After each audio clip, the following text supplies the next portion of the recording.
নমস্কার বন্ধুরা, welcome to Piyali creation. অনেক দিন পরে আজকে কুকিং একটা ভিডিও নিয়ে চলে এলাম। আজকে আমি তৈরি করব বেগুন বাহার। হঠাৎ করে ইচ্ছে হলো বেগুন বাহার খাওয়ার জন্য। তো দেখুন, এই বেগুনগুলো নিয়ে নিয়েছি। এখানে নিয়েছি কাঁচা লঙ্কা, টমেটো। এবার ঝটপট করে আমি বেগুনগুলো কেটে নিই। লম্বা লম্বা বেগুনগুলো আমি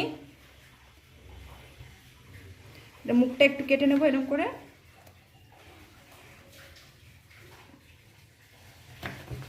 বোঁটাটা আমি ফেলে দেব না, কেটে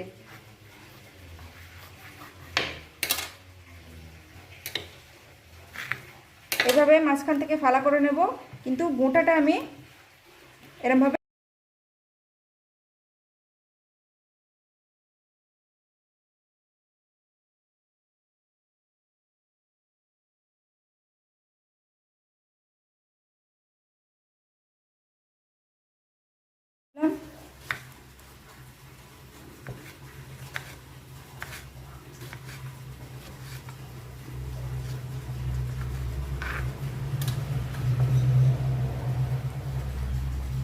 কাঁচা লঙ্কা টমেটোটা কেটে নিয়েছি। বেগুনটা ভালো করে ধুয়ে নিয়েছি। এবারে সামান্য নুন আর হলুদ দিয়ে মাখিয়ে নেব। নুন আর হলুদটা আমি মাখিয়ে নিচ্ছি, ভালোভাবে মাখিয়ে নেব। একটা পেস্ট তৈরি করে নেব। তার জন্য আমি নিয়ে নিচ্ছি এখানে সাদা সর্ষে, কালো সর্ষে, এই 1.5 চামচ মতো নিয়েছি। তারপর আমি এখানে নিয়ে নেব পোস্ত, এই 1 চামচ মতো পোস্ত, আর একটু সামান্য পোস্ত দিয়ে দিলাম। এবারে আমি সর্ষে আছে, তাই যেহেতু তেতো না হয়ে যায় তার জন্য আমি সামান্য পরিমাণ নুন দিয়ে দিলাম। তারপর আমি দিয়ে দেবো কাঁচা লঙ্কা, দিয়ে আমি সামান্য জল দিয়ে এটাকে পেস্ট করে নেব। জল দিয়ে এবারে পেস্টটা অন করে নিই। অন করে নিয়েছি গ্যাসটা। বেগুনগুলো ভাজার জন্য আমি কড়াতে তেল দিয়ে দেবো। তেল দিয়ে দিয়েছি, তেলটা গরম হোক।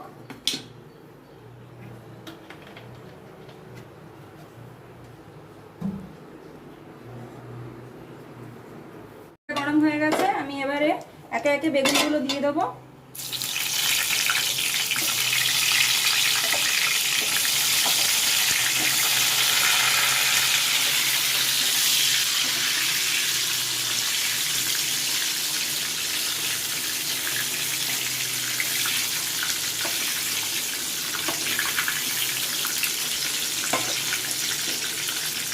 বেগুনগুলো হালকাভাবে আমি বেগুনগুলো ভাজবো।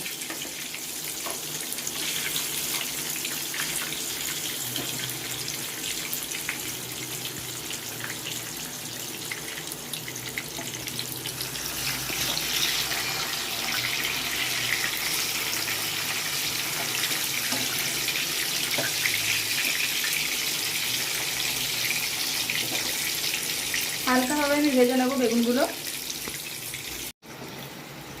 বেগুনগুলোকে একটু উল্টে পাল্টে দিচ্ছি।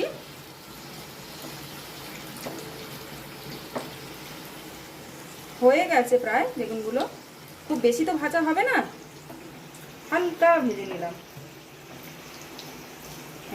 হয়ে গেছে, এগুলো আমি এবারে তুলে নেব।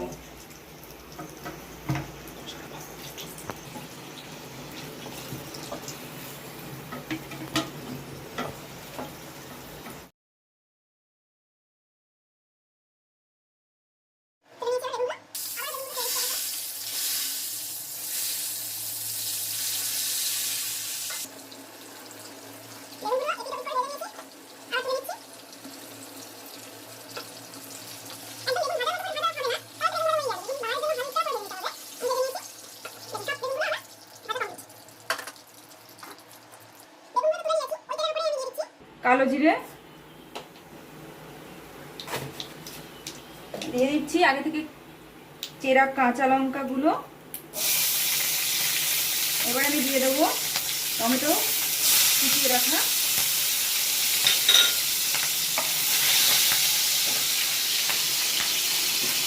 এর মধ্যে আমি সামান্য নুন দিয়ে দিচ্ছি, তাহলে যে তেলটা ফুটে উঠছে এটা আর হবে না। দেখুন আর ফুটছে না। টমেটোটা একটু নরম হয়ে যায়। কাঁচা লঙ্কা আর টমেটোটা দেওয়ার তেলের পরে একটা সুন্দর গন্ধ বেরোচ্ছে। এবার আমি টমেটোটাকে একটু নরম হওয়ার জন্য অপেক্ষা করব।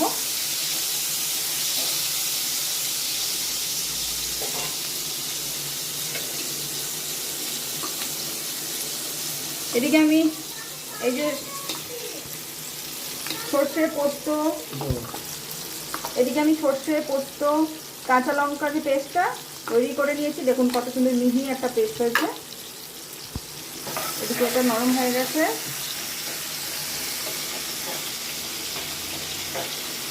তবে এবারে আমি এই পেস্টটা দিয়ে দেবো।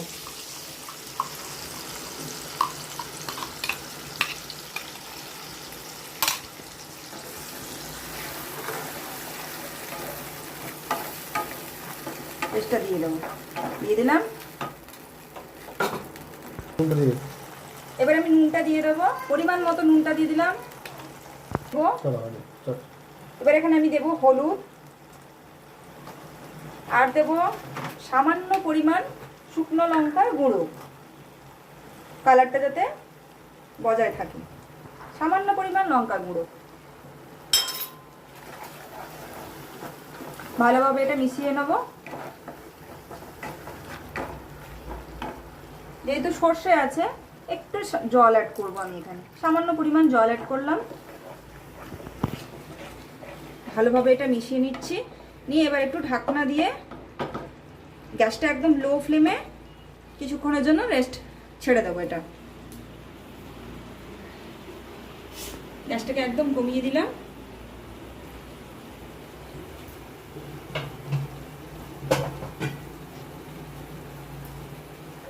ঢাকা দিয়ে দিলাম, হতে থাক।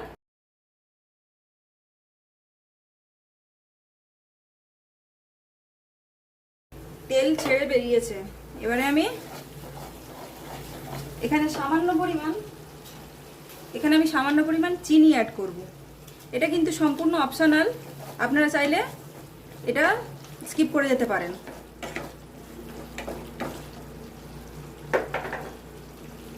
আমি এবারে জল দিয়ে দেবো।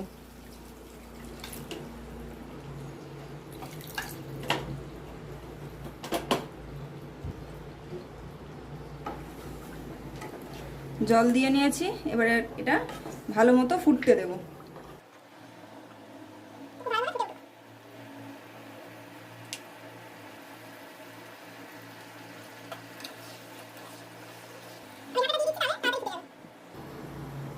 ফুটতে থাক, ভালোভাবে ফুটে গেছে। এবার আমি বেগুনগুলো, ভেজে রাখা বেগুনগুলো এর মধ্যে দিয়ে দেবো।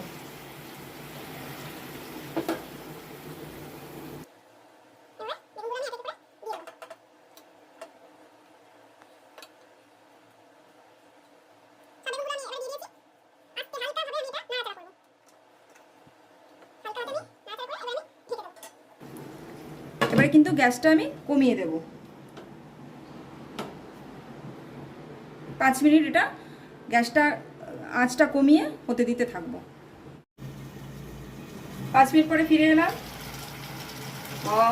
দেখুন কত সুন্দর হয়েছে।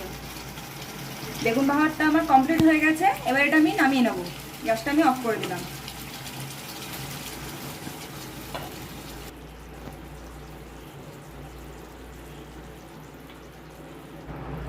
আমি এখানে সর্ষের তেল দিয়ে দিলাম, 2 চামচ সর্ষের তেল আমি দিয়ে দিলাম।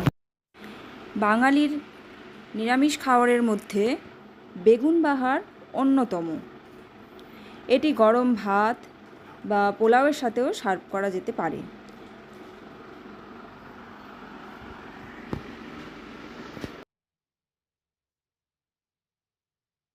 ঢেলে নিলাম।